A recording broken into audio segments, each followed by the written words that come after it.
Okay, welcome back. Today we have smoothie preparation. I'm gonna walk you through a basic smoothie. I literally just grabbed some stuff that I had sitting in my fridge. We'll have the recipe for you as well. I'm gonna guide you through the process on making it. That way you can take the fear out of, I don't know how to make a smoothie, I don't know what goes into a smoothie, and we're just gonna banish all that and just start fresh with, you can do it, okay? So first, I don't have a fancy schmancy blender, I just have a basic Oster, but if you have a Vitamix or Ninja or any of those are great too. They work wonders in pulverizing your fruits and vegetables so that way they're nice and smooth.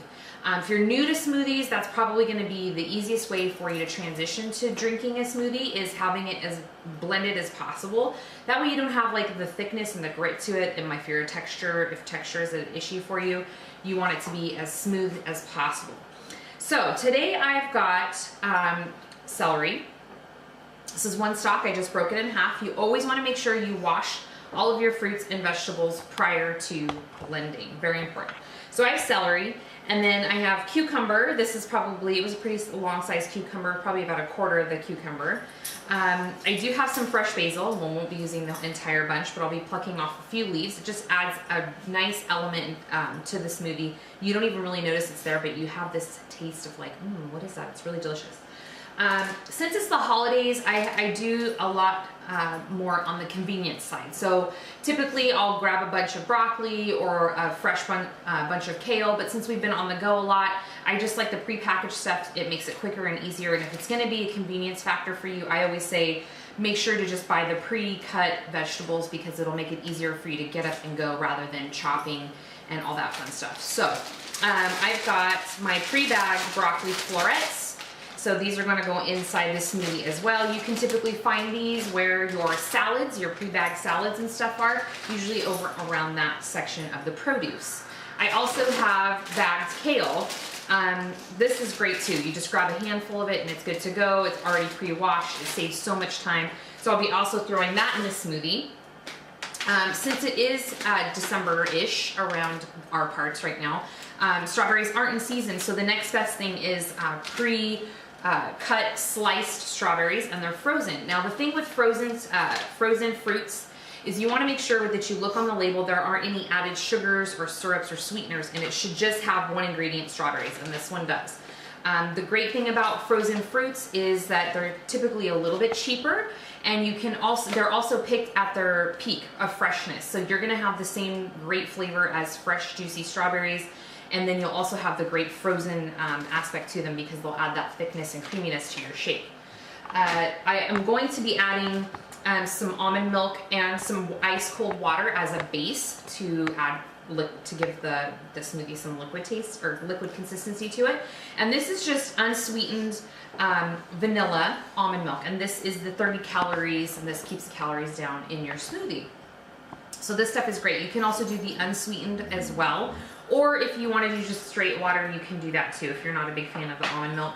Another great addition is the coconut milk that also comes in the carton like this, not the full fat coconut milk in the can, but they have that, and that one I want to say is about 35-45 calories as well, and you can also use that as a base, and it gives it a great coconut flavor for your smoothies. I'm also going to add protein to my smoothies, and I've got these two different varieties I just wanted to share with you. This is Vega Sport, and this is a plant-based protein, so if you're trying to avoid dairy or you're vegan, vegetarian, this is a great option for you. So this is, you can find this at most health food stores, or I think, what is that, Vitamin Shop also carries this too, I want to say. If not, you can also find it on Amazon, the greatest place in the world. And then I use, this is my favorite protein powder, which is UMP, and it's from Beverly Nutrition, and it's vanilla. And this is a whey casein blend, so there is some dairy in this product. So we are going to get started. That was a rundown. Oh, I did forget. I'm gonna add a squeeze of fresh lime juice, and I'm going to peel and cut this orange too. So let's get started. I'm gonna throw in my celery first. I'm gonna give this cucumber just a quick chop, because my blender is great, but it does work a little bit better with some more chopped upness. And it's going, my daughter's telling me to move the almond milk, so let's move that out of the way. I'm going to add the bulkier fruits and vegetables first. I'm just gonna show you how quick this is if you have everything pretty much ready to go. I don't get too fancy with you know, the cutting of the oranges and all that fun stuff. I just want to get, you know, the bulk of the fruit in there. So I want you guys to really try to, you know, get a few smoothies in. This is going to be a meal for me because there is going to be some protein in there, and there's quite a bit of vegetables and fruit. And I don't measure, so it's kind of just like a handful of this and a handful of that. Don't let it freak you out. If you've never done smoothies before, once you blend it up, take a sip of it. If it's too bitter or too green, you can always add in some more almond milk. I'm going to throw in some stevia, which I didn't grab, but I'm throwing some stevia. Actually, let me do the strawberries next. And that'll sweeten it up a little bit. And the protein powder gives it a nice sweetness as well. That's probably about a half a cup of strawberries. So it'll give the smoothie a little redness in color. And then as for the basil, I pre-washed it so it's ready to go. And I just pinch off a few of the fresh leaves and throw it in there. And there's something about the basil in the smoothie that's just really, really delicious. It gives it a different level of yumness to it. Oh, there is another ingredient that I did not discuss that we're gonna talk about. And then kale, probably should have added that at the bottom, but there is really no like perfect science to it. So this is how I do it. I just shove, the greener the better. And like I said, I've been doing smoothies and juices for a long time.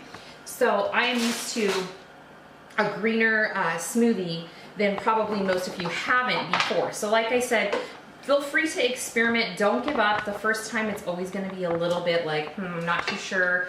But you are gonna feel amazing. Your day is gonna be so great. You're gonna have all these greens in your body. You're gonna be totally energized. This is a great breakfast on the go.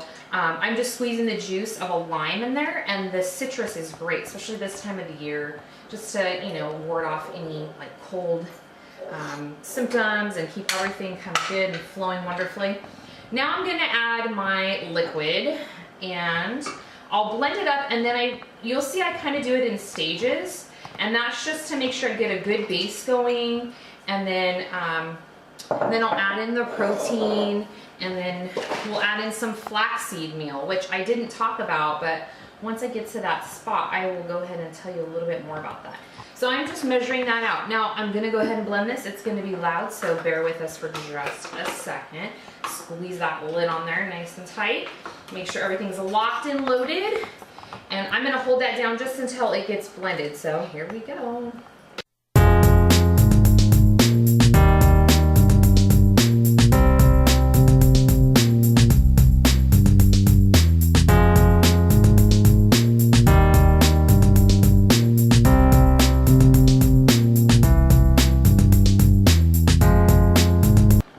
Okay, so as you can see, I don't know if you guys can see very well here, but you can still see some flecks of the veggies. So you'll see like some of the skins of the cucumber, a little bit of the broccoli. I like mine a little bit smoother than that. So I'm gonna add the next set of ingredients, and then I'll just hit the blend one more time just to make sure it's nice and smooth, and then I'll have a bunch of chunks of veggies and stuff in there. And you'll notice sometimes like some of the veggies get caught up at the top. That's totally okay. Okay, so the other thing I didn't talk about with you is flaxseed meal. And this is a good source of omegas. This helps with digestion, elimination.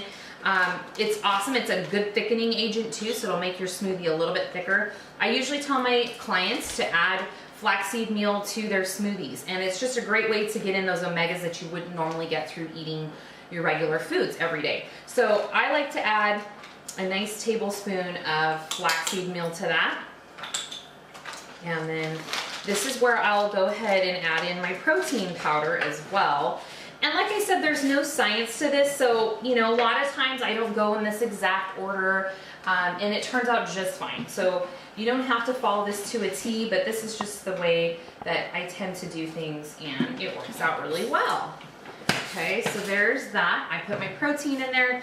And then because there are lots of greens, you may want to add a little bit of stevia. Stevia is a plant that is sweeter than your typical sugar, so you want to go easy on the stevia. You don't want to put too much. I have these pre-portioned little packets because I use them in my tea and my coffee. So I will use one. You may need two depending on your level of sweetness that you like. So make sure to maybe just use one at first, taste it, and then if you want to, you can add another one or half of another one. Okay, so we're gonna blend this bad boy up. I'm gonna let it run for quite a while so that way we make sure it is all pulverized to a nice smooth consistency, and let's go for it.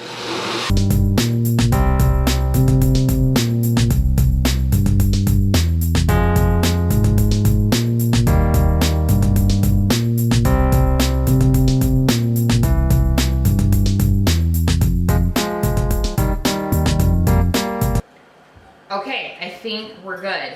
This looks pretty blended. All I see left really is some of the strawberry seeds. A little bit of green flecks are left here. You want to make sure that you blend it up as well as possible. And this is going to break down all the vegetables so that way you don't have any intestinal discomfort. So you don't have any tummy bloating, gas, issues like that. A lot of times people will make a smoothie and they'll be like, oh my gosh, my stomach was like really bloated and upset. You want to make sure you break down the veggies really nicely so that way you don't have those issues. A lot of people will say, my goodness, I can't drink this all. This has definitely got to be like for 4 people. This is 1 serving. This is definitely going to be all mine. I probably won't share it with anybody because it's packed with all great stuff. So you've got all your veggies, you've got fruits, and if you think about it, if you were going to eat a salad, a lot of that bulk is just lots of vegetables. So it's, you know, low in calories and it's going to keep you full because it's packed with fiber. So that is the key. You don't want to pack it with too much fruit. A lot of people will do lots of like bananas and apples and oranges and mainly fruit and just a very small portion of veggies. And although it's great for you, and I would rather see you drink that than run out and get like a Jamba Juice that's probably got tons of sugar in it, or, you know, like a fast food breakfast. I still want you to be careful with the fruits because it is high in fructose and you want to keep too much of those natural sugars. You want to keep them still relatively low and offset with some green veggies. So a good rule of thumb is 2 to 3 green veggies as your base, and then 1 to 2 fruits as an addition, along with any other fun little additions that you want to add in. Do keep in mind that the more you add in, the higher the calories are going to be, so make sure that you're being smart about your additions and you're not overdoing it. So cheers, this is my green smoothie. I will be drinking this to myself. I usually don't bother with a cup because it's all for me and no sense in dirtying another dish. And that is actually really good. The orange is coming through. You have the citrus from the orange and the lime. I probably could have blended it for just a little bit longer to get it smoother. If you want it colder, definitely add some ice cubes. It's pretty chilly here right now, so I don't need the ice cubes. But this is a great way to start your day, and I want you to take this with you as far as the tools that I've given you and the instruction on how to make a smoothie, and feel free to play and experiment in the kitchen. And I've got several different recipes for smoothies that are really basic and completely spelled out for you in my 12-week program, which we'll have some info for if you're interested in below. I've got about 4 or 5 smoothies in there with all the recipes and everything, and they're delicious and you'll enjoy them. So you won't have to stick to just one flavor. So here is to a new beginning with this 7-day challenge. Hopefully you're enjoying it. And let me know how you did. You can tag me on Instagram, hashtag me at Living the Goddess Life, and I'd love to see what you come up with for your smoothies, and I hope you enjoy the energy that it gives you. So cheers, friends. Enjoy.